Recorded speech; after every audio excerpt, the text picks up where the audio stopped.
Сайн байцгаана уу? Racing Club podcast маань үгээр эхэлж байна. Хишгээ байна. Сайн байцгаана уу? Анхаа байна. Сайн байцгаана уу? Оронгоо байна. Өнөөдрийн бид гурвын ярилцах байгаа сэдв бол бага насны хүүхдийн хооллолтын талаар ярилцахаар бэлэн болоод байна.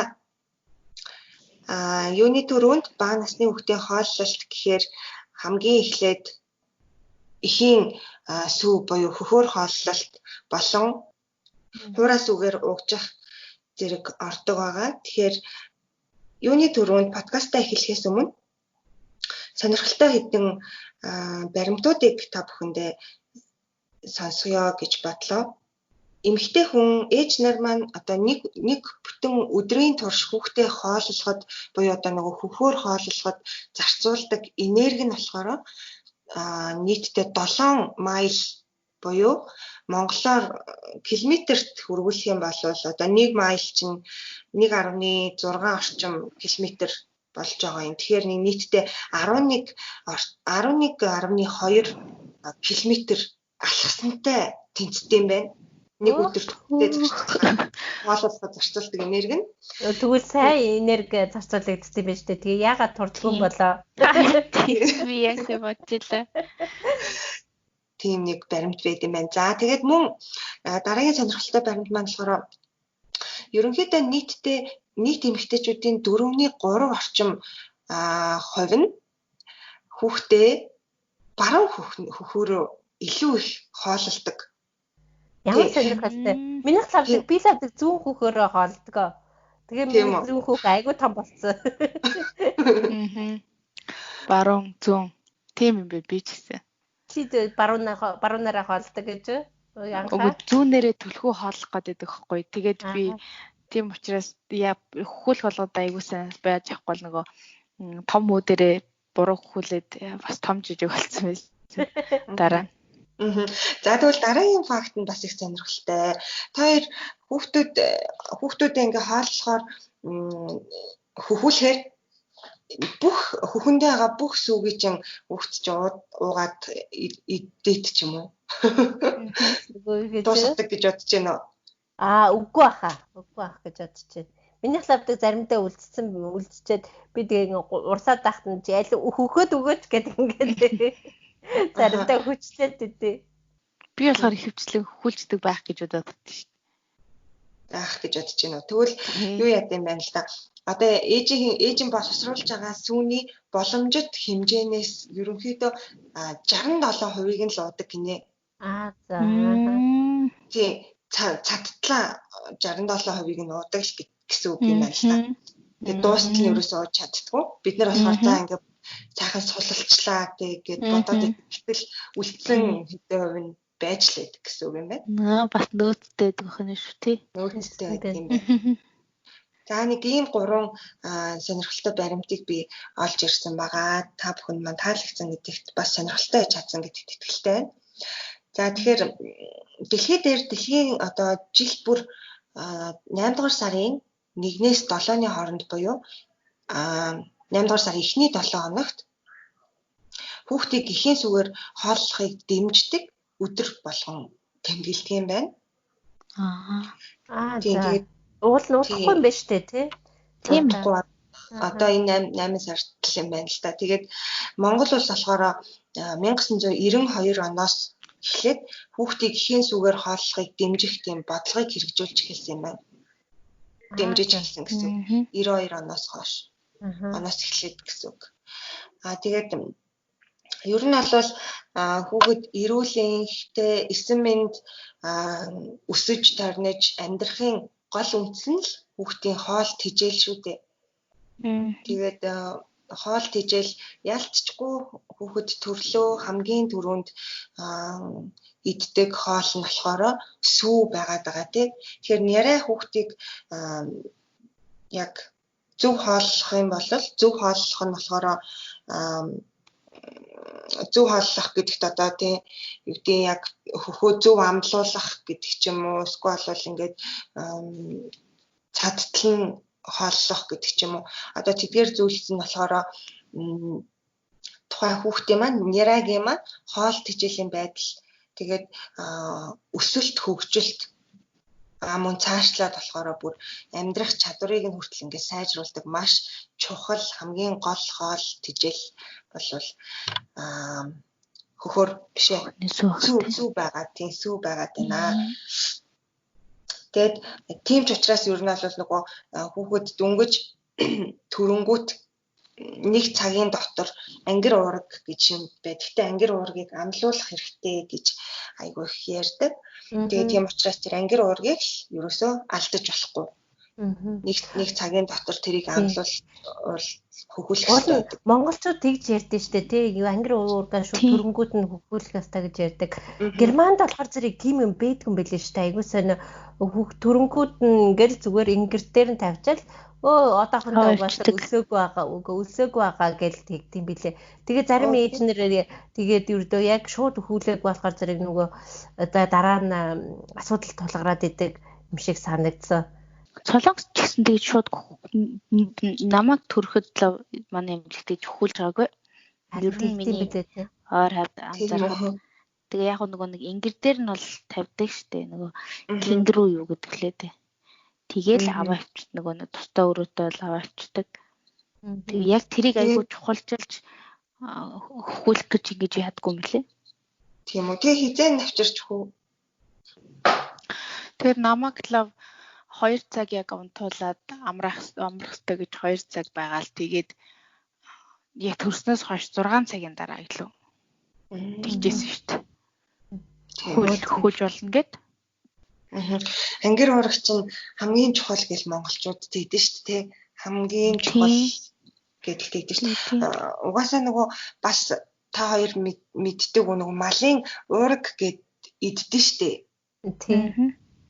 Тэр чинь бас айгүй тийм нөгөө юу өтгөн гэх юм уу айгүй уяг байдаг жаахан идэл тэгэл юу ячдаг. Тэгээд айгүй шимт хижээлтэй учраас монголчууд хаврын цагт тэр уураг идэнэ гэдэг айгүй хөдөө очдөг тий. Тэр чинь л бас ер нь малын ангир уураг л гэсэн үг үстэй. Тий. Ер нь бол тийм. За намайг болохоор Монголд ингэж төрөхөд яг төрсний дараа шууд юун дээр ангир дээр ингэж тавьчаад тэнгүүтээ юу яадаг. Одоо хүүхдээ амлуулаарай гэдэг айгүй тэгдэг. Ангир уурга амлуулаарай гэж тэгдэг. Уурах чинь угаасаа нэг юм юу байдэн штэ. Ийм нэг сүү шар тий. Шар ингэж тэгсэн мөртөө хийсэн тий. Яг үнэ хийсэн шар юм бэ тий. Тий. Тэр нь л айгүй чухал гээл тэгээ хөхүүлж ийсэн шүү дээ. Хамгийн анх. За тэгээд ер нь Германд болон Солонгост хүүхдээ хэдэн сар хүртэл нь хөхөөр хооллох.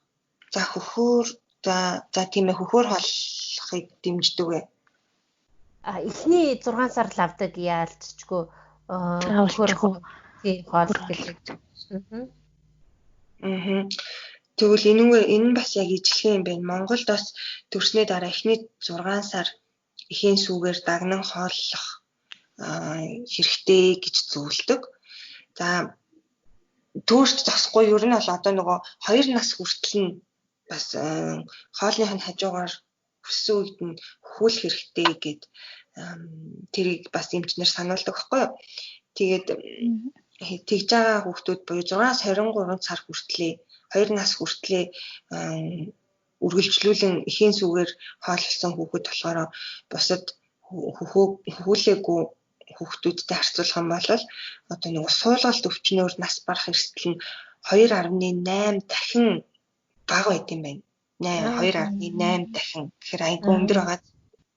Бас нөгөө эхийн сүүгээр хооллоогүй хүүхдийн нас барах магадлал нь болохоор 6-аас 11 сартад нь 56%, 12-оос 23 сартад нь 23%-аар өсдөг юм байна л да. Гэхдээ яг энэ тоо баримт болвол юу гэдгийг эхийн сүүгээр хооллоогүй л болвол нас барах эрсдэл нь тийм маш их өндөр байдаг гэсэн үг болвол биш л дээ. Яг тэгж ойлгож болвол болохгүй бах. Мэдээж эхийн сүүгээр хооллсон ч бас нөгөө хуурай сүү уусан ч гэсэндээ эрүүл өсөж тарнж байгаа хүүхдүүд зөндөө байдаг учраас те. Хүүхдээ ер нь бол нөгөө хөхүүлэх нь зөвхөн хүүхдэд төдөөгүй бас ээж нарт аюу сайн байдаг гинэ. Сайн нөлөө үзүүлдэг юм байна л та. Тэгээ яадаг вэ гэхээр ер нь баг бүхэл ээж нарт төрснийхэн дараа хэлдэг бах те хүүхдээ сайн хөхүүлээ. Савч нь аюу сайн агшнаа гэх. Өвнийрэ тэр тийм шүү. Тэрийг бас олж ирсэн юм байна. Би лавдаг Германд. Бас адилхан байдгүй те. Тийм юм байна. Тийм тэгээд ээжийнх нь дархлаа нь бас сайжирдаг гинэ. Бид нар ч юм болохоор нөгөө ингээд хүүхдээ хөхүүлээд тахаар бүхэл одоо нөгөө кальц юу гэдэг өөртөө байгаа шин дижил алдаад идэг ээж нар гэж ойлгоод идэг те. Тэгээ улам ядраад ингээд идэг гэж ойлгоод идэг. Гэтэл бол тэгдгүй ээжийн дархлаа бас сайжирд идэм байна. За. Тийм. Давхар ээжийн дархлаа сайжирна бас дээрээс нь хүүхдийнх нь байгалийн дархлаа нэмэгдээд сайжирч идэг. Юм байна л та. Тэгээд бас энэ дээр болохоор нөгөө дээр үед одоо жирэмснээс хамгаалах тийм ямар нэгэн хамгаалалтын хэрэгслүүд нэг их байгаагүй. Тэгээ тэр үед яаж яадаг байсан бэ гэд тэгэхээр би бас тийг сонсч байсан хгүй. Хүүхдээ айгуу сайн хөхүүлээд тах юм бол жирэмсэн болтгүй гэд. Тийм ойлголттой дээр үед байдаг гэсэн юм шиг байлаа. Тэгээд яг 100% бол баталцаа бол биш л гэж одоо бол хэлдэм байлаа. Тийм яг гэнэ 100% бол угаасаа баттай биш. Гэхдээ яг нөгөө жирэмслэлт хоорондын зайг нь баг зэрэг уртсгаж өгдөг юм шиг байгаа юм л да. Хүүхдээ ингээд хөхүүлээд байх нь. Тэгээ бас дээрэс нь хөхний хор тавдар болон бусад одоо эмэгтэйчүүдийн өвчнүүд байдаг шүү дээ. Тэр өвчлөлүүд ерөнхийдөө хамаагүй багасдаг гэж байгаа байхгүй хүүхдээ хөхүүлснээр. Би нөгөө нэг дээр бүр өмнө уншижсэн нэг ном байдаг. Та хоёр маань бас сонсогчд маань уншижсэн байж магадгүй. Франц хүүхдийн Франц хүмүүжлийн нууц гэдэг ном байдаг. Тэгэд энэ ном болохоор нөгөө Америк ээж Францад очиж амьдарч байгаа. Тэгээ Францын ээжүүдийн соёлын талаар суралцж байгаа. Дээрээс нь Америк болон Франц ээжүүдийн ялгааны талаар бичсэн тийм ном байдаг. Тэгээ тэрэн дээр болохоор би бас уншижсэн байхгүй юу? Тэр одоо энэ номын зохиогч эмэгтэй маань өөрөө Америк эмэгтэй байгаа шүү дээ. Тэгээд Франц ээж нарын болохоор ингээд хүүхдээ нэх тэгэж хөхүүлээд байгаа нь харагддггүй. Тэгсэн мөртлөнгөөс хүүхдээ ингээд салхилуулаад гадаа салхилуулаад аваад явхлаэр аюу гой эмэгтэйчүүд байдаг. Баг хүүхдийг хараагүй байх юм бол тэр эмэгтэйчүүдийг төрсөн гэж хэлэхэд ерөөсөө итгэхээргүй. Тийм аюу гой эмэгтэйчүүд яваад идэг гинэ.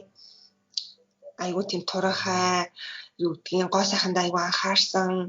Тэгэл үсээ янзлчихсан хүүхдээ салхилуулахдаа хүртэл заримдаа бүр зарим тохиолдолд өсгийтэй гутал джинс өмд өмсөөл ингээл аюу ганган явж идэг.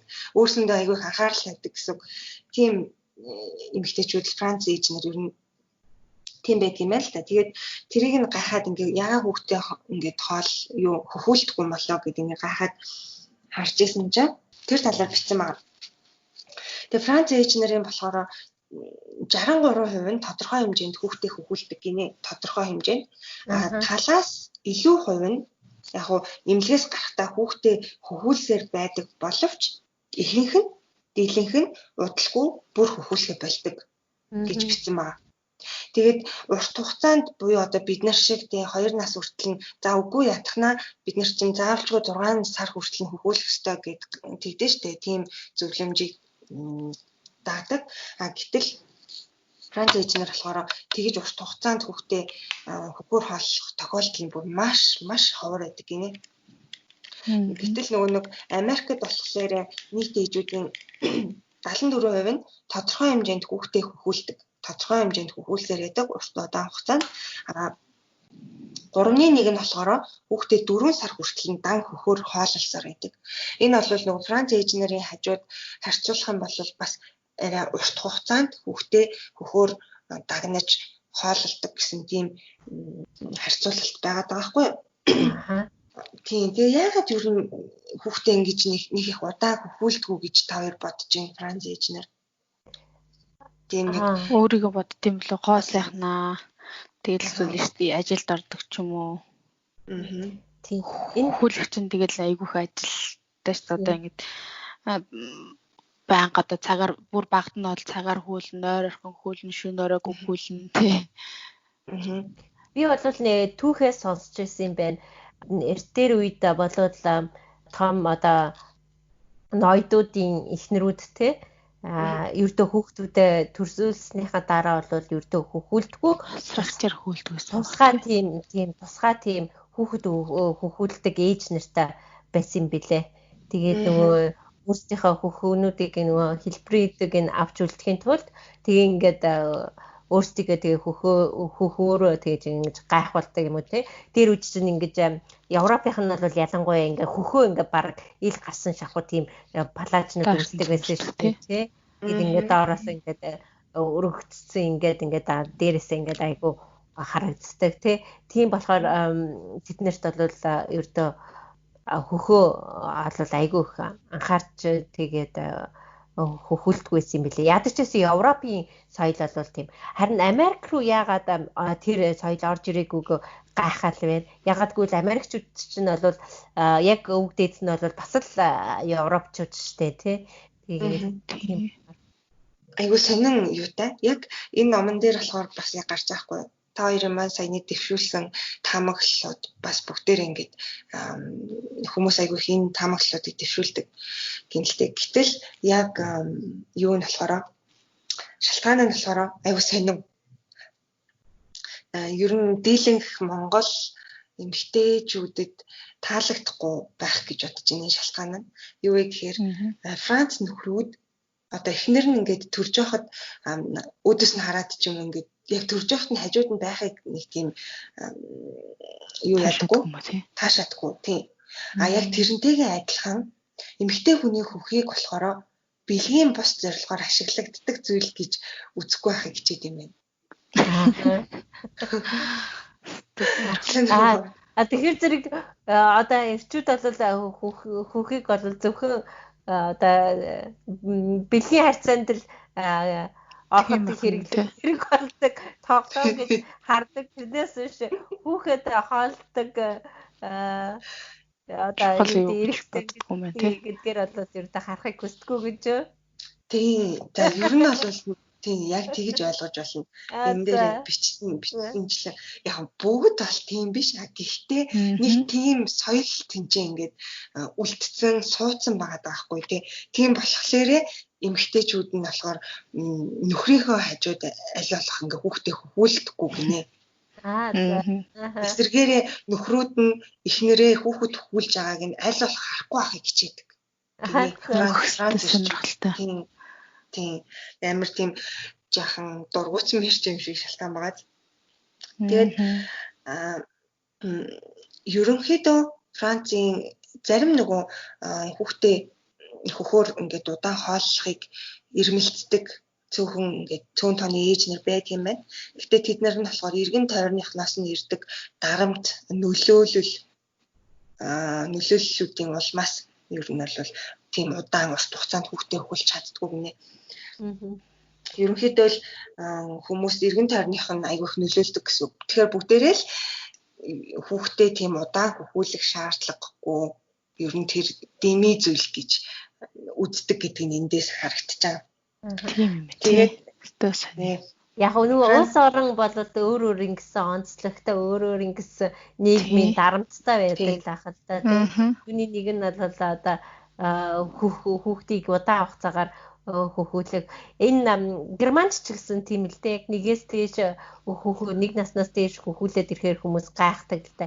Яагаад вэ гэвэл миний бодсноор бол ийм шиг байгаа. Европын оронд бол хоол унд их байхаа тий олон төрлийн ашиг шимтэй амттай гэдэг айгүй олон төрлийн хоол хүнснүүд бэлэн байхад яагаад чи тий хөхүүлээд байгаа юм бэ гэсэн тийм хандлагатай байт юм билээ Европын орнуудад. Яг хөө тэгээд Азийн буюу одоо жоохон ядуу бүр орнуудад бол тийм одоо амттай шимтэй хоол хүнс бол хэр баргийн хүүхдүүдэд олддгүй болохоор зэрэг одоо ээжийн энэ хөхний сүүл бол хамгийн амин дэмтэй хөхний сүү гэж үздгийн улмаас болол байнга түлхүү үг юм уу да гэж бодогдсон. Тийм байж магадгүй одоо жишээ нь Солонгост ч гэсэн одоо биднэрт бол ингээл ерөнхийдөө одоо ч бас харьцан гайгүй болсон. Ер нь бол арай жоохон дээхэн үед бол сонголт байхгүйсэн шүү дээ. Хөхөөр холлох уу, айл эсвэл гэсэн тийм сонголт байхгүй. Тэгэл өстө бүр хөхн огт сүү гарахгүй ч юм уу өөртөө үнээр асуудалтай үед бол одоо нөгөө үхрийн сүү мөгдөг ч юм уу нэг тиймэрхүү нөхцөл байсан шүү дээ. Тийм. Тэнгүүд одоо Солонгост болохоор бас л нөгөө нэг ингээл ийм одоо хүүхдийн хуурай сүү бол айгүй олон төрлөөрөө тэгэл нэмэлт витаминтэй тий бүхэл юм ингээ хангацсан идэж уух юм хангалттай байдаг учраас жоох ингээд хүүхнийхэн сүү гарахгүй болоод ирэнгүүн за болчихъя гэж ерөөхдөө л тэгэл нэг тэрэнд ингээд хит их стресс аваад та нараа би хүүлчихье гэж боддгоо юм шиг санагддээ штэ тэгээд хүүхнөөс нь сүү гардггүй гэл тэгдэг ер нь бол угчж байгааг л би айгүй харсан. Тийм шүү. Угаасаа үхрийн сүү чинь хүүхдийн ходоодонд бол муу юм бэлээ штэ. Юу одоо хүүхд чинь одоо шал өөр амтны сүү эндний чинь тэгж боловсруулах ходоод нь бол одоохондоо тий зориултаа биш болохоор чинь зэрэг тоглоом ходоод биш болохоор тоглоом ходоод биш болохоор чинь зэрэг арай тийм гидс өвддөг тиймэрхүү байдлууд бол байд юм бэлээ. Тийм болохоор зэрэг эмэгтэйчүүд ч гэсэн заавал хөхний сүү юуны өгчний сүү ялгаа байхгүй яг л ижилхэн амин дэмний бүгдээрээ байгаа яг л хүүхдийн ходоодонд зориулагдсан бүх юм нь болол байгаа гэж л үздэм бэлээ. Тийм болохоор зэрэг нэг их шаардлагагүй. Харин ч өстой тэрний оронд одоо жишээлбэл хүүхдээ эртхэн шиг өгчөнд оруулах юм бол нөгөө хүүхд чинь өгчаа барайл ингээл өөрөө ингээд хөвччихдэг. Айгүй өстой барьдаг болт юм байлээ хүүхдүүд чинь. Тэгэнгүүт бие дааж байгаа юм шиг санагдав. Тий, тэгэнгүүт чинь ээж чинь өөрт нь цаг гарч ирж байгаа аахгүй юу? Хүүхдээ ингээл өгжаа хөхөөл ингээл хөвччих оронд нь өөр юм амжуулах боломж гарч иж байгаа аахгүй. Тэрнээсээ хөхүүлж байгаа ээж нарт бол тийм янз бүрийн элбийн өөр юм хийх бол боломж гарахгүй штэ тий. Францын алдартай хүүхэдгээ сэтгүүл байд юм ээ. Тэр сэтгүүлд болохоор 3 сараас дээш хугацаанд хүүхдээ хөхүүлэхэд эргэн тойрны одоо бусад хүмүүс таагүй ханддаг талаар бичсэн байдаг гинэ. Тэр чинь 3 сар хүүхдээ хөхүүлдэг ер нь гэсэн үг байгаа байхгүй. 3 сар гэхэр чи айгу ер нь бага хугацаагаад. Гэтэ хүүхдээ хөхүүлэхгүй байлаа гэд зүгээр өгчлээ хуурай сүгээр өгчлээ гэд тэр нь бас тийм муу гэсэн үг биш шүү дээ. Сая хэдүүлэнгийн яг ярьсан. Бүхэл ээжийн сүүнд байгаа тэр шимж байдгийн витамин тэр зүйлсэн бүгдээрээ л яг байдаг баг. Гэсэн хэдий боловч эхийн сүү орлох тийм ямар ч сүү байхгүй гэж бас үздэм байлээ. 100% орлох бол сүү болол байхгүй л тий. Яг бараг одоо 70% нь хүрэхээр тийм л сүү байна гэсэн утгаар л авч үздэм байлээ тий. Би яг хүүхдээ хөхөр хооллох тал дээр бол яг хоёр эсрэг тийм туршлагатай байгаа байхгүй юу? Би ч нөгөө том хүү маань ер нь 2 сар хүрээл юугаар угж хөх хоёроо зэрэг хөхж эхэлсэн. Би ч нөгөө оюутан байхдаа төрсөн байхгүй юу? Тэгээ хүүхийн 2 сартай байхад хичээлд ороод нөгөө хичээлд орох хавцтай угжаар хичээлд үүдээд угжаар холлоо. Тэгээ ирээл өглөө өдөр оройд болохоор хөхөр холждаг, хөхүүлдэг. Тэгж байгаа 5 сар хүрээд ер нь манай хүү бүр яг огт хөхний сүүнээсээ гарцсан. Тэгээд угжаар.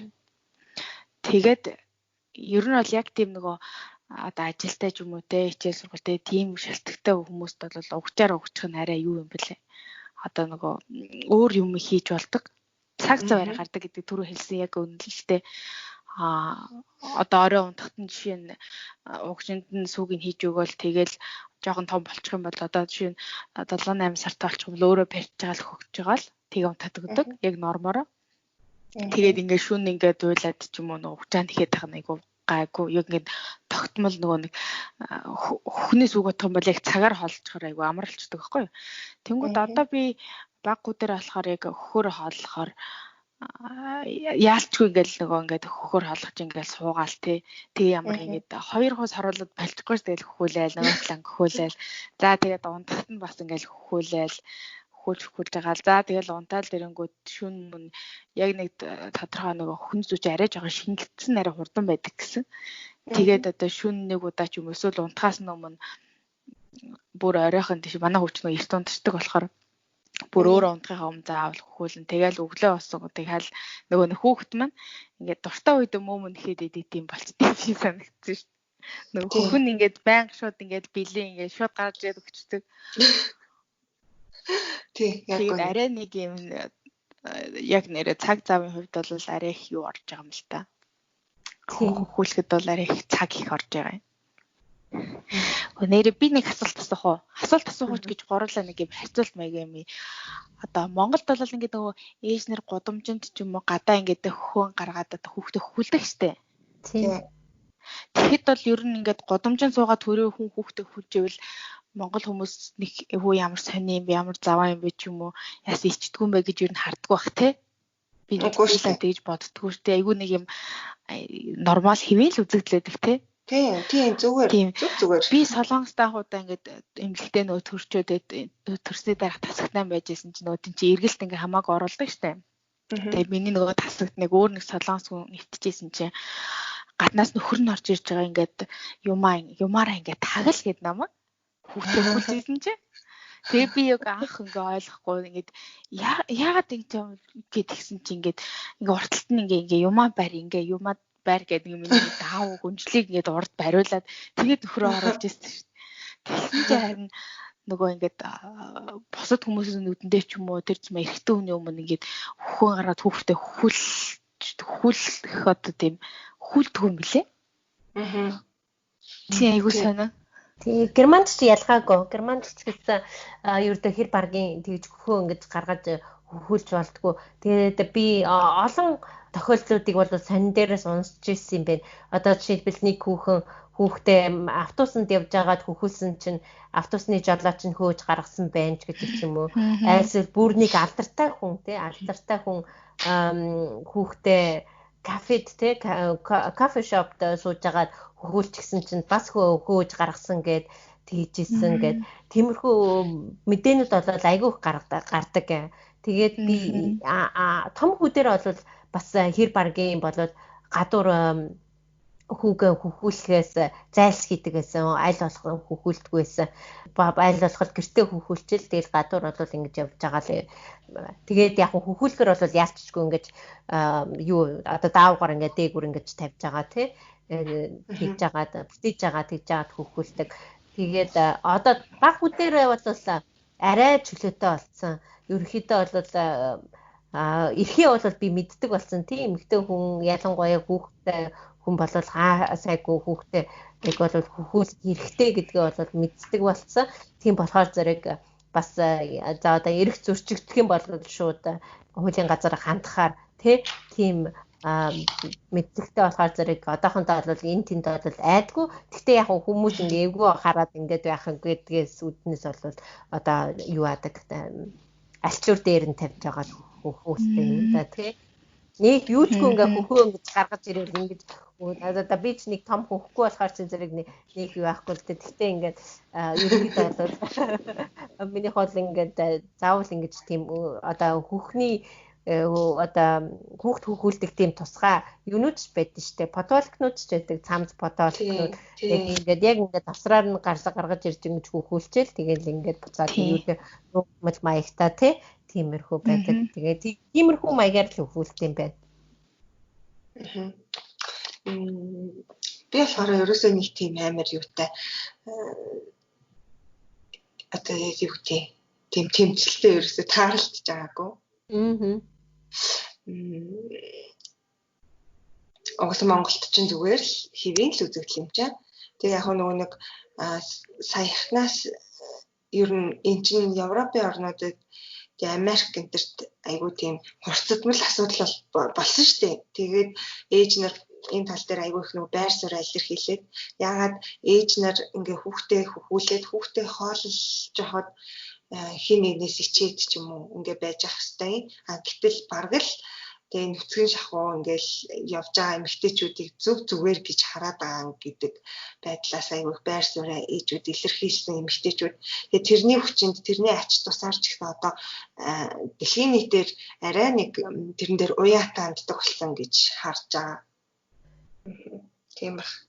За тэгвэл ингээд хөхөр хооллолтын талаар юм яриагаа төр завсарлаад хүүхэд тэгвэл хөхөр хооллолсны дараагаар хэрхэн яаж бор хоолнд гэж ярьж гэхдээ бор хоолнд орох вэ талаар хэдүүлээ ярилцсан. Би ч нөгөө саяхан одоо хүүхдээ бага үгийн бор хоолнд оруулсан болохоор энэ талын мэдээллийг нэлээд бас харсан байхгүй юу Монгол. Тэгэд миний хамгийн эргэлзээтэй байсан юмнууд юу байсан гэхээр би болохоор өөрөө нөгөө Монголд одоо төрсэн Монголд байгаа юм чинь зүгээр Монгол уламжлалт одоо нөгөө нэг хүүхэд бор хоолнд оруулдаг аргаар оруулт юм бол билүү гэж ер нь бодож ирсэн.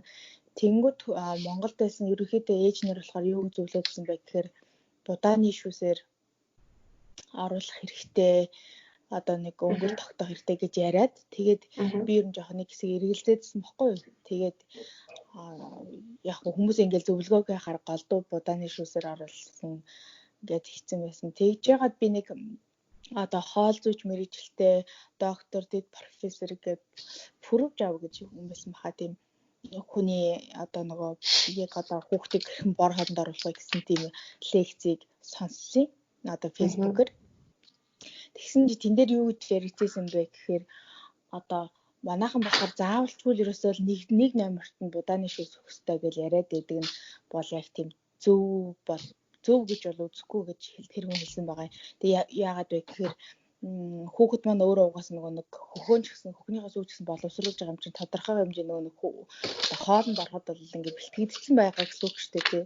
Дөнгөж төрж байгаа хүүхдэд хоол өгж байгаа биш болохоор тийм учраас одоо нэг өнгөр тогтоох гэсэн бол ойлголт байдгүй гэдэг их гоё ярьдээсэн. Тэгээд одоо мэдээж улс орн болгоно л өөрсдийн өгдөг арга байгаа шүү дээ. Заавалчгүй дэлхийн нийтээрээ будааны шүүс бол номер 1 гэж яриаг учраас юугаар ч оруулж болно. Тэгтээ мэдээж хүнд төрлийн ч юм уу те одоо тийм хүнд одоо их нөгөө нэг уух тостой ч юм уу эсвэл одоо ингээд айгу мэдээж шарсан хуурсан юм хөхгүй юм чинь хамгийн зөөлөн одоо ходоод нөгөө нэг дарамт учруулахгүйгээр бас айгу шингэц сайтай байх тийм зүйлээр оруулах нь зөвөө гэж одоо тэр хүн зөвлөсөн байсан. Тэгээд одоо манай монголчууд болохоор ерөнхийдөө би ингээд анзаарсан чи яг нөгөө багт нь сүүл хөхүүлт юм билээ шүү дээ. Сүүлнээс тэгсэн чи тэр сүүл маань нөгөө нэг хансан тос гэдэг лөө нөгөө биеийн цайн чинь тийм тос агуулгаддаг учраас одоо яг тэр сүүлнийх нь уртлын хэсэг нь бол айгүй тийм ер нь бол хүүхдэд хөхүүлэхэд бол аюу сайн тодорхой хэмжээгээр багаар хөхүүлэхэд бол сайн гэж иржсэн. Тэгээд за тэгээ сүүл хөхүүлт юм байлаа. Тэгээ дараагаар нь болохоор нөгөө нэг ааруул ч юм уу тийм цагаан эдэгээ бас хатуу ааруулыг өдр бас нэрүүлээд байт юм билээ. Ер нь тэгээд дараагаар нь болохоор Монгол хүмүүс болохоор хөвчлэн бантангаар оруулт юм билээ. Ер нь бол дээр үеэс штэ тий. Каш машнаас өмнө үед бантан мах чанаад одоо нөгөө өөх тосгүй гоё юм шүүл гаргаж авч ягаад шикэн бант хийгээд одоо гурилны тутам хаяг л гэсэн үг шүү дээ. Тийм хийж өгөөд тэгээд яг тэрнийхээ сүүлийн үеэс болохоор нөгөө каш гарч ирээд тэгээд каш бас ингэ шингэн чанж өгдөг. Ерөнхийдөө л иймэрхүү нэг ойрын одоо олон жилийн дунджаас бол иймэрхүү хооллолтой юм байлээ. Тэгээд харин сүүлийн үед болохоор яг гэдэм нөгөө будааны шүүс гээд айгүйх ярьдаг болсон байсан. Тэгээд би яг тэр хүний лекцийг сонсчод ер нөгөө тэр хүний лекц болохоор миний ингээ бодож явсан юмтай амар миний бодож явсан юм ингээ баталгааж өгсөн болохоор би хүүгээ сая аюугаар кашаар эхлээд сүүл хөхүүлж байгаа дараа нь ааруул ингэж гоё жоохон буцалсан төвтээд ингэж өгч байгаа. Дараа нь бүр шигээ кашаар өгч эхэлсэн, хоолд оруулж эхэлсэн. Тэгээ бараг 7 хоног. Бүр ингэ шингэн каш өгөөд тэгээд тэрний дараа 7 хоног нь болохоор ловнгийн шингэн цутуу өгөөд тэгээд арай жоохон нөгөө ногоог нь өөрчлөөд бант энтерт оруулж эхэлсэн. Тэгээд нэрээ орох хугацааг нь болохоор ер нь бол дэлхийн нийтээр л одоо 6 сараас гэж тогтсон юм билээ шүү дээ. Өмнө нь болохоор яг шаардлагатай бол 4-6 сарын хооронд гэдэг байсан бол одоо бол заавалчгүй 6 сар гэдэг болсон юм билээ. Гэхдээ би болохоор сая 5 сар хагастай бор хоолнд оруулсан юм. Манай хүүхд бүр ингэж амар бүр юм итгэгээд тэгээд дайраадсэн болохоор за ер нь байглаасаа бэлтгэгдсэн байх гэж одоо тэгээд баг хоолнд оруулж ирсэн шүү дээ. Тий, хүүхэд чинь одоо өөрөө хүсэж тэгвэл шууд өгөх л ястай юм билээ. Би ч гэсэн энэдээс бол сонсчиход яг 6 сар одоо болсон хүүхдийг одоо эмчтэр очиад хүүхдээ эмчтэр очиад ингээд яхаар зэрэг үзүүлж яхад эмчин асууд юм билээ. Та хүүхдээ бор хоолнд оруулсан уу гэж 6 сард та оруулаарай гэж тэгдэм билээ. Оройтлог 6 сард оруулаарай л гэж хэлдэм билээ. Хэрэв өмнө нь тэгээд хүсэж байгаа бол өгөөд ээж болно гэж тэгдэм билээ. За тэгээ би тэгвэл бас нэмэлт хэдэн мэдээлэл үгүй л да тий. Германд болохоор зэрэг ингэдэм байна. Яг 4-5 сараас бол эхлээд болоод хүүхдийг бор хоолнд оруулж болно. Гэхдээ заавал одоо Солонгос байдаг шиг будааны шүүс ч юм уу эсвэл Монголд байдаг шиг кашер бол заавал тэгж оруулах шаардлагагүй. Ерөнхийдөө бол ингэж хэлдэм байна. Одоо 5 сараас эхлээд бол хүүхдүүд янз бүрийн ногоонууд бол идэж болдог. Тэгээд хамгийн ихний ногоо бол төмөс луун тий. Төмөс луун тэгээд алим одоо жимсний нүд алим, банан, лир тэгээд дараа нь будаа, овёс эднэрийг бол одоо 5 сараас бол өгч болдог гэж хэлдэм байна. Тэгээд би л авдаг том хүдэрээ бол тэгжсэн юм байна. Яг том хүдэр хоолнд оруулахдаа төмөс луун хоёрыг чанаад тэгээд нөгөө өмнө нь болохоор зэрэг би махаа ингээд айгуу том тогоонд махаа чанаад тэгээд юуг нь шүлийг нь болохоор зэрэг юм жижигхэн мөс олгож одоо мөсний ингээд юм юу байдаг штэ савнууд байдаг. Тэрэнд ингээд шүлийг хийгээд ингээд хөлдөөчдөг байсан байхгүй юу. Тэгээ махаянч гэсэн бас ингээд юу агаад миксертэй жижиглээд тэгээд хөлдөөчдөг гэсэн. Тэгээд өдөр болгон гаргаж ирээл нөгөө шүл мах хоёроо гаргаж ирээл юутайгаа төмөстөгөө луунтайгаа холиол өгчдөг байсан байхгүй юу. Тэгээд би тэрийг нэлээд удаа яасан. Тэрийгээр бол яадчихсэн өдрийн хоолыг өгчдөг. Тэгээ өглөөний хоолыг нь болохоор зэрэг овёстой тарагтай гадил жимстэй одоо банантай бол ингээд өгчдөг байсан. Тэгэхээр зэрэг махыг бол ойролцоогоор гэхэд 6 сараас бол өгч болдсон байна. Энд Германд бол махыг маах болон загасны төрлийг шувууны мах тиймэрхүү бүх төрлийн махнуудыг бол 6 сарнаас бол өгч болдсон байна. Тэгээд өндгийг бол 7 сараас бол өгч болдсон байна. Өндөг тараг хоёрыг бол 7 сараас хэлж өгдөм байна. Тэгээд миний туршлагаас харж байхад бол би бол том хүүдээ бол яг л нэг одоо жортой байсан гэдэг юм уу да тий. Төмөс луун юута махтай шүлтөө тэгэл хийгээд өгчдөг. Тэгэл овёстой, тарагтай, банантай тэгэл хажуугаар нь баг зэрэг алим өгчдөг. Тэгэл болчдөг гэсэн байхгүй юу. Тэгээд одоо баг хүүдээр бол би олон юмыг туршиж үзсэн. Баг хүүдээр би бодохдоо арай олон төрлийн амтнуудыг өгье гэсэн үндслээр бол олон жорнуудыг туршиж үзсэн. Тэгээд нэг гэм нь бол хитрхи эрт тий одоо хитрхи ихээр юу өгчгөр ингээд махтай хоол өгчгөр зэрэг тэгээ шингийн баг уусан тохиолдолд бол хүүхдийн маань өтгөн хатах тийм жоохон асуудал гарч исэн. Одоо хүүхд маань байнга ихэнх үедээ бол байнга нөгөө нэг өтгөн хатаад нөгөө одоохондоо яг тэгж ходоод нь бол тэр бүх хоолуудыг бол арай боловсруулах чадвартай болоогүй байсан юм билээ. Би тэгээд хамаагүй нөгөө нэг өгөөд исэн болохоор зэрэг тэгээ манай хүүхдч гэсэн уул нь бол айгүй дуртай иддэг байсан. Тэгээд би хамгийн гол нь одоо том хүүдэрээ бол нэлийн алдаа гаргасан юмнуудаа бол баг хүүдэрээ засах санаатай явж байгаа байхгүй юу. Жишээлбэл одоо баг том хүүдэрээ би зөвхөн нэг төрлийн л хоол өгдөг байсан бол том баг хүүдэрээ би олон төрлийн жортой тий юу та загастай тэгэл дахианы махтаа гэл ингээл ерөнхийдөө бол бараг л хоол бол өдрөө болгон ингээд өөр төрлийн хоолны жортой өгөхөөр бэлдэж өгдөг байсан. Тэгээд дараагийн болохоор зэрэг би том хүү дээрээ голцсон ингээд бүгдийг ингээд миксертэй бүр юучгүй цутан болгоод өгдөг гэсэн байхгүй. Тэгээд бүгдийг цутан болгоо бараг нэг настай цэцэрлэгт ортол нь тэгж өгдөг байсан. Тэгээд яасан чи манай хүү маань жоохон баг зэрэг одоо жажлууртай юмд айгу дургу болцсон. Юм болгоныг юм зөөлхөн бэлэн тийм шууд залгаад иччихээ тийм болцсон. Тийм болохоор зэрэг би баг хүү дээрээ аль болох бүр багаас нь эхлээд одоо өөрөө ингэж идэхээр өөрөө ингэж зажилж идэхээр одоо ийм нэг юунууд бэдийн билээ штэ одоо ингэ соосог шиг юмтай тэгээд тэрэнд нь би баг багт нь юу хийчдэг байсан байхгүй нөгөө нэг цутангийн хийчдэг байсан. Тэнгүүд өөрөө ингэж зажлангууд нь одоо юу гараад нөгөө цутан ингээд нүхээр нь ингээд гараад иччихдэг байсан. Анхандаа тэгж жагаад тэгээд явандаа тэрэнд нь болохоор зэрэг хатуу жимснүүд хийчдэг алим ч юм уу эсвэл тийм янз бүрийн жимс лив ч юм уу тиймэрхүү жимснүүд хийчдэг. Тэгэхээр зэрэг хүүхд маань ингэж арай жоохон зажилж өгдөг.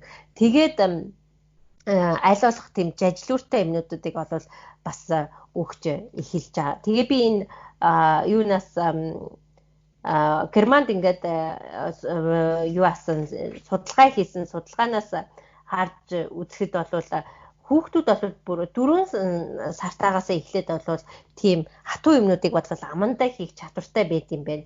Одоо жишээлбэл талах хатуу талхыг ингээд барьцгаар зэрэг ингээд яг хаа амандаа хийгээ ингээд зөөлрүүлж өөрөө ингээд шүдгүүч гэсэн ингээд зөөлхөн болгож жагаад ингээд одоо жоохон зууд одоо Монголд бол ааруулыг ч гэсэн ингээд энтэйс нь мөрөх ч юм уу хөхөх ч юм уу тиймэрхүү тэгээд баг зэрэг жажилах ч юм уу тиймэрхүү байдлаар бол идэж хэлж болд юм байна. Тэгэхээр зэрэг шүдэнд нь бол айгүй сайнаар нөлөөлдөг. Одоо ялангуяа ингээ буйлны цаанаас одоо шүднүүд нь гаргаж байгаа тийм ингээ шүдэн цахнаад байгаа үед бол ингээ хатуу юмнуудыг ингээ өгчгөр зэрэг хүүхдэд маань бол арай тийм гоё тийм мэдрэмж төрдөг юм байна л да.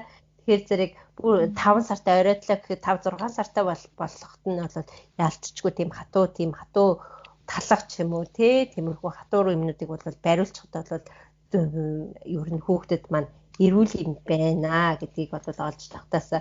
Тэгээд би одоо Германд бол одоогоор бол ийм нэг юу гараад байгаа байхгүй мод болоод байгаа байхгүй хоолны юу одоо baby led weaning гэж англиар хэлээд байгаа. Тэгээ энэ нь болохоор зэрэг цутангүй хуураагаар идэх гэсэн тийм хоолны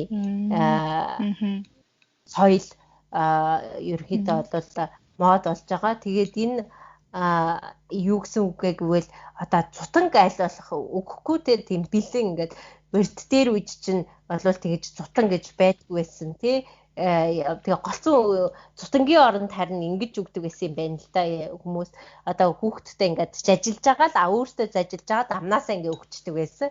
Урд нь тийм миксер ингээд энэ гэсэн юм байхгүйсэн. Тийм болохоор зэрэг амнаасаа өгчдөг байсан. Тэгээд хажуугаар нь бол ингээд өөрсдөд нь янз бүрийн бариулцдаг гэсэн юм байна. Тэгэл түнгүүд хүүхд нь өөртөө ингээд зөөлхөн болгож байгаа л шүлсээрээ юучгүй зөөлхөн болгож байгаа. Тэгээл юу ааж агаад одоо тагнаагаараа ч юм уу даарч үзэж байгаа ч юм уу тэгж жагаад иччихсэн юм байна. Тэр зэрэг нэр дээр үеэс тэгж иддэг байсан болохоор зэрэг заавал цутанг ингээд өгөөд ахаар зэрэг шаардлагагүй юм байна. Хажуугаар нь ингээд идэх юм бол хүүхд маань ч гэсэн өөрөө ингээд гараараа аваад амандаа хийгээд ингээд заавал ингээд ажиллах юм байна гэжсэн тийм ойлголттой болж эхэлсэн юм байна. Тэгэхээр зэрэг тийм нэг одоо хоолны соёл бол одоо Германд бол дэлгэрээд байгаа. Тэгээд хамгийн гол нь энэ дээр нэг анхаарах юм нь юу вэ гэвэл хүүхд маань зөвхөн ингэж ич одоо зөвхөн өөртөө ингэж хуруугаар ичж байгаа тохиолдолд бол харин хүүхдүүд маань цацтлаа идэж чаддгүй юм байна л та. Мэрэг ч юм уу цаг их зарцуулаад айгүй цаг зарцуулж байгаа болохоор зэрэг цацтлаа идэж чаддгүй болохоор зэрэг нэг бол хажуугаар нь заавал хөхүүлэх ёстой эсвэл бас юм цутан хажуугаар нь өгч явах ёстой гэж хэлдэг юм байна. Наад санаа чинь их зүгээр би бас ер нь тэгэж сүүлээд бодоод байгаа байхгүй юу. Би ч гэсэн яг нөгөө том хүү дээрээ тийм юу яасан. Нөгөө шүдэн их тийм араа шүдэн нургаагүйсэн болохоор хөөх юм идэж чадахгүй байх. Ходоод нь боловсруулж чадахгүй байх гэж бодсон багталтаа тэр үедээ. Тэгээд би бүр 7-8 сар хүртэл ер нь л нэлээд хойно хүртэл айгүйх тэгэж нөгөө миксэрдэж өгдөг байсан. Бүгдийг одоо мах тэгэл одоо ногоогоо бүгдийг миксэрдээд. Тэгээд тэр нь бас их буруу юм шиг байгаа. Тэгээд би нөгөө тэгэж өгөхдөө хажуугаар нь бас одоо хатуу юм өгөх ёстой байсан юм гэрээсээ тэгж өгөөгүй. Тэгэл голдуу юм нөгөө хүүхэд юм чинь гээл зөөлөн дандаа бяцалж юу ааж өгдөг байсан. Тэгээд одоо нөгөө манад том хүү одоо ингэж нөгөө мах мүлжих гэдэг штэ. Тийм юм эсвэл том мах ингэж зажилж идэх энэ төр аюу дурггүй штэ. Тэгээд ер нь нэг тийм махнаас жоохон хүндээ мах ингэж зажилж идэх гэхээр л тэгэл ер нь мах идэхгүй гэдэг тийм болцсон. Тэгэхээр одоо болохоор би баг хүүдэрээ тэгж удаад байгаа ингээд жоохон дасгаж цутан өгч жагаад тэгээд цутангаа тэгээд баг багаар нөгөө нэг ширхгийн арай жоохон том ширхтэй болгоод тэгээ хажуугаар нь бас хатуу юм сайн бариулж идүүлж явах хэрэгтэй юм байна гэж бодоод одоо тэн дээр бас хөрхөдөө тэгэл нэг том хүмүүс маань тэгэл юм тийм дуршилтын юм болж юмаа хөрхий заримдаа бодгоор хөргөдөө гэж боддгийг. Би бас яг тоёртой яг ижилхэн айгүйх миксердэж ингэж бүр нөгөө бас будаануудыг янз бүрэн бүрээр нь хөөц будаа, гурвалжин будаа энэ төр өгдөг байсан. Гэхдээ будаануудаа хүртэл би миксерддэг байсан. Би ч тэгдэг ус шүү дээ цагаан будаага. Тэг будаага миксердээд тэгэл бүр нэг юм нэг зүгээр нэг 100-аар л цэн цотон шүл болгоод тэгэл өгдөг байсан. Тэг тэгээд хүүдэр болохоор би одоо яг юуг буруу хийгээд яснаа мэдэхгүй байгаа. Гэхдээ манай хүү ер нь ингээд нэг хоолны мах ялгадаг бас. Уг нь бол махтаа өгдөг. Тэгээ бидний гаргаад идэг алдаа нь юу вэ гэхээр бантангаа хийж өгөхдөөч тэр хоолоо хийж өгөхдөөч тэр ерөнхийдөө нөгөө шүл гаргачаал шүлөө айгу юу яагаад идэг илүүд үзээд идэг. Шүлэндөө юмаа хийгээл одоо бантангаа багсраад хийгээд ч юм уу тэгэл өгчдөг. Тэрнээс мах өгчих юм бол яг хагчин ч юм уу яг тэгж боддгийн улмаас хүүхэд маханд жахан дургу болдог юм шиг санагдсан. Бас дээрээс нь миний ажигласан нэг зүйл болохоор махаа нөгөө ингээд жижиглэж хэрчээд тэгээд тоолондоо хийгээд өгөх юм бол бүр жижигэн болоод хийгээд өгөх юм бол ид чинь тэгээд огт мах тэгж хийж өгөхгүй болохоор бас сул талууд зөндөө байгаа шүү дээ. Ажиллах тийм дургу болж ийн гэж ийн. Дээрээс нь нөгөө төмрөө юунаас ахгүй болчихно тий. Тэгээд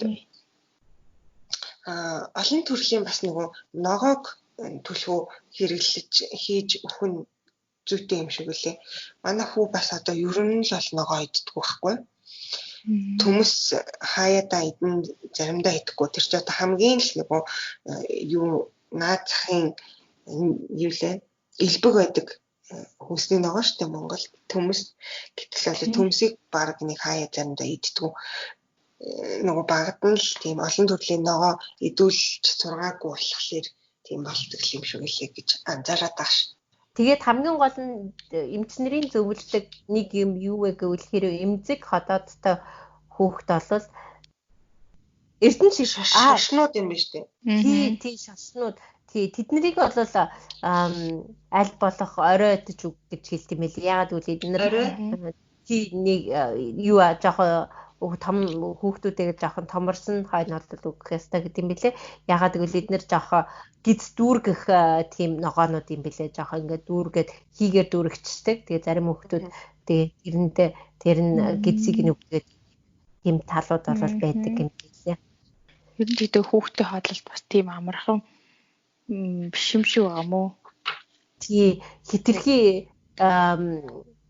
хамаагүй шууд махтай тиймэрхүү хоол болцохоор зэрэг бас өсгөн нь хатах аюултай.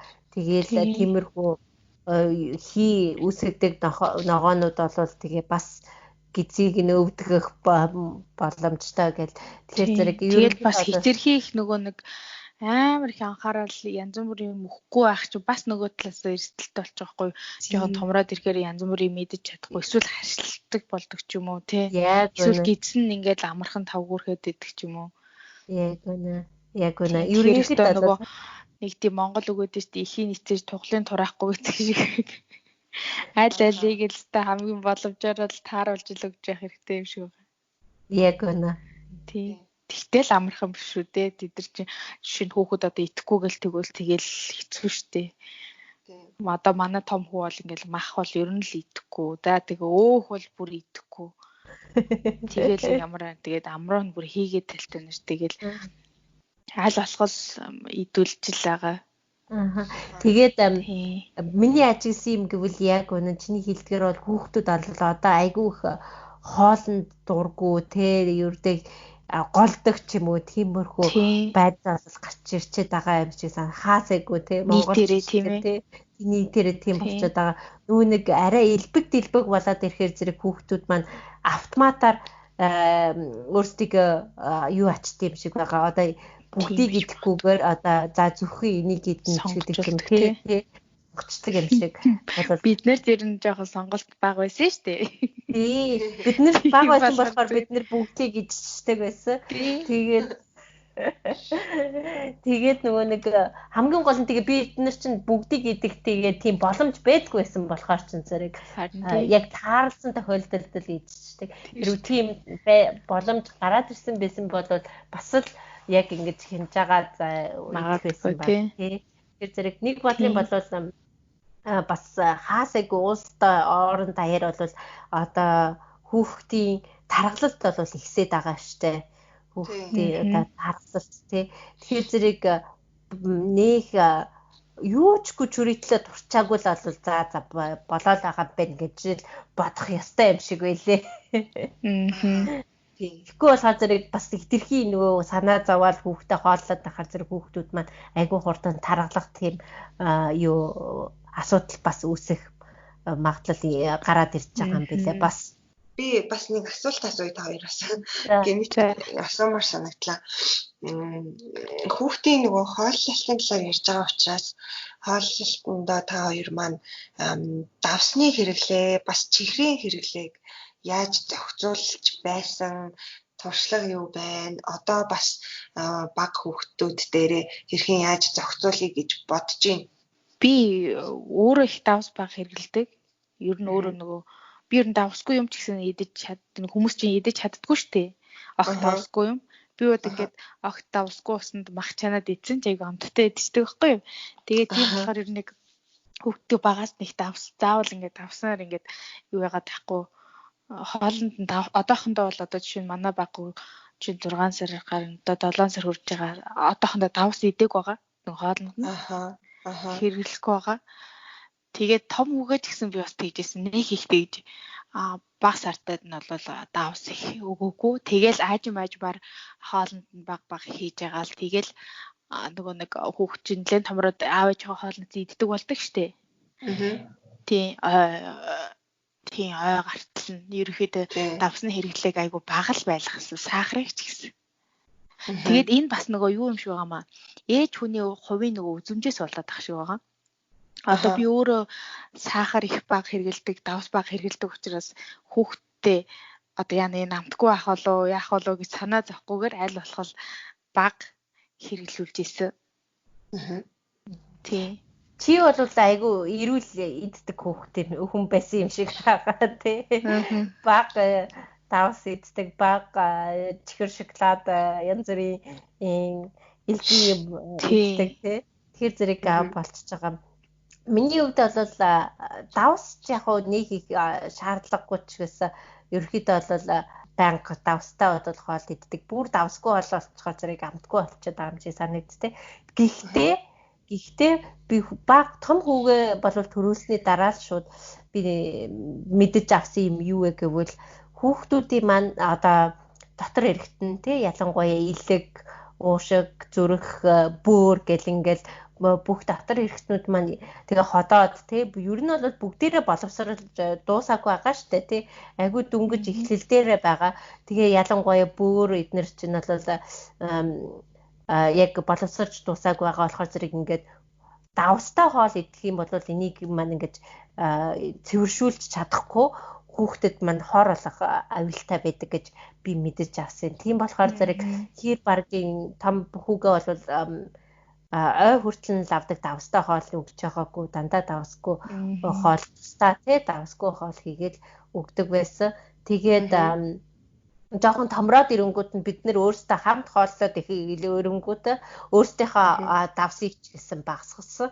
Айгу багасгаад яг хүүхдийнхээ аль болох хүүхдтэй тааруулахаар тий иддэг. Тэгээд баг хүүдэрэж гэсэн бас тэгж байгаа. Ер нь бол давстай хоол бол өгдөггүй да. Ягаад гэвэл давс чинь бол хүүхдийн элэг бүр тий дотор эрхтнийг бол гэмтэх аюултай. Тэгээд бүр хордуулах тийм аюултай болохоор зэрэг тэгээд хамгийн гол нь би яг юуг нь мэдэхгүй байна. Хэмжээг нь мэдэхгүй байна. Гэхдээ бол миний сонсож байгаа баг нэгэн хаалбага давс тий хүүхдэд ингэж өгсөн тохиолдолд бол баг хордох аюултай байдаг гэдэг юм билэ. Зэрэг айгүй бага хэмжээний давс штэ тий хүүхдийг хордуулах тийм аюултай байдаг гэж сонссон болохоор зэрэг би аль болох давсыг бол бага хэрэгэлдэг. Чихэр шоколадны асуудал бол ийм байгаа. Том хүүдээр бол бид хоёр ч гэсэн юутай цэцэрлэгт ортол нь бол ердөө өгдөггүй байсан. Хэрэгэлдэггүй. Цэцэрлэгт ороод нөгөө бусад хүүхдийг хараад тий одоо төрсөн өдөр тэмдэглэх ч юм уу янз бүрийн байдлаар ингээ бусад хүүхдүүд идчихэж байгаа тохиолдлоор бол идэж эхэлсэн. Тэгээд би энэнийг ч гэсэн урд нь бол нөгөө байдаг байсан айлынхаасаа ч гэсэн ажигласан. Ягаад гэвэл манай айлын хүүхд 3 хүртэл цэцэрлэгт яваагүй. Тэгэхээр 3 хүртлээ бол ердөө чихэр шоколадыг бол мэддэггүй байсан. Ингээл чихэр одоо цаастад чихэр өвөл зүгээр тоглоом болгож ингэж тоглодог болохоос энийг иддэг ингээд амандаа хийдэг гэж ердөө мэддэггүй. Ингээд ширээн дээр байхад ч гэсэн ингээд хүн ингээд нүдэн дээр нь идэхгүй болохоор зэрэг ингээд иддэм байх гэж ердөө мэддэггүй байсан. Тэгээ яг ингээд 3 хүрээл цэцэрлэгт яваад бусад хүүхдүүд идээд хэрэнгүүд нь л идэж эхэлдэг юм билээ. Тэр зэрэг ерөөхдөө хүн эцэг эхүүдээ янз л байдаг л да. Өөрсдийн гэсэн одоо юу гэмтэй гэр бүлийн тийм дүрмтэй тий одоо хоолны дүрмтэй гэдэг зэрэг зарим хүмүүс бол бүр айгүй бүр ямар ч бүр төрсүүдэр болж яхад нь ч гэсэн ийм амттай шоколадын торт ч юм уу тийм юм авч өгдөггүй. Тэрний оронд одоо жишээлбэл зөөнгийн юу бэлүү хийдэг ч гэдэг ч юм уу тий. тий одоо лөө хийж өгсөн тиймэрхүү ч юм уу жоохон тиймэрхүү маягтай тийм эрүүл хоолтой бол өгдөм билээ. Тэгээд яг хуу зарим нь бол за яг хуу идчихлээ гэдэг юм билээ. Тэгээд тийм болохоор бидний хувьд бол яг за яг хуу цэцэрлэгт орох хүртэл нь бол өгж болно. Үгүй өгөхгүй юутай мэддэхгүй. Тэгээд цэцэрлэгт орсон хойно одоо бусад хүүхдүүд идж байгаа тохиолдолд бол идэж болно. Харин гэртээ бол одоо зүгээр хажуудгүй хин ч идээгүй байхад ганцаархнаа би идмээрэн гэсэн ойлголт бол байхгүй. Манай хүүхдүүд болохоор та хоёртай сонссон чи ямар мундаг хязгаарлаж чаддсан би чихэр давсыг нь би болохоор ерөөсөө чадаагүй байхгүй юу. Ер нь хоёулын дээр нь одоо бүр баг дээр болол бүр одоо бүр баригтаа байсан баг. Том дээр яасан бэ гэхээр яг л ингээл амар ингээд давсны хэрэглээг энж тэр чихрийн ч гэсэндээ би хамсуулахгүй гэл амар хичээгээл байдаг гэсэн байхгүй. Тэгээд юм иддэг болоод инээ дэрэг гэдэнгүүт яаж анх чихэр амссан бэ гэхээр нөгөө өвөө эмээ нар дээр